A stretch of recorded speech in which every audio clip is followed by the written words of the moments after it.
Good afternoon, everybody. Ben Collective with Ben here again. And unless you've been sleeping under a hobby rock, you are no doubt aware of the recent big news in the hobby as of the end of last week. PSA acquiring SGC as kind of the big hobby elephant in the room, if you will. So let me just address a couple of points, and I'll get your thoughts afterwards. But number one, the biggest thing, and I got several comparisons. We have a SGC graded slab card here, one of my favorites, 71s. We have a PSA graded slab. There they are, kind of side by side in two different types of angles. We have a CSG certified sports card graded.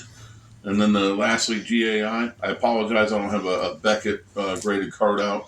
But there are several different examples of graded slabs, different size, all of them different sizes, not maybe by much, but different sizes no less. Going forward, do they convert the SGC to a PSA slab size, or do they maybe do the PSA to the SGC? You know, there's fans of both. I think PSA is established enough. They're probably just going to stick with PSA and maybe keep it separate, or eventually do the SGC and make it uniform in the PSA. Hopefully, I like the SGC, and then I like that there's two distinct labels, so hopefully they keep both going forward. The next big thing is set registry. That's what made PSA so huge for so long. They had a PSA registry from way back in the day.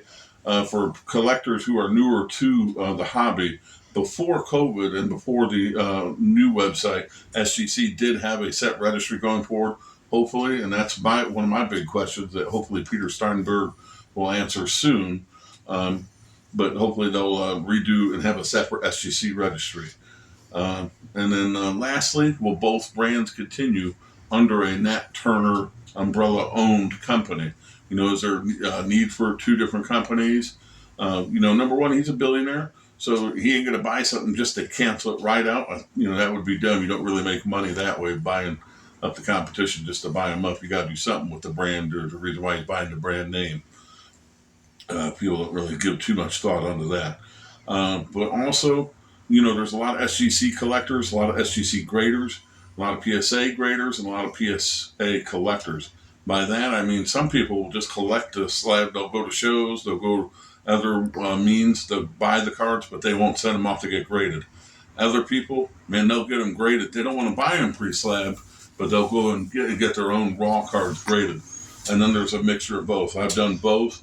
I have previously only graded with SGC. I'll probably, at least for the moment, continue with that. But I'm just curious as to everyone's thoughts. I'd like to hear, if you don't like or subscribe on this video, I want you to, at the very least, leave a comment on your thoughts with, are you a fan of PSA or SGC or neither?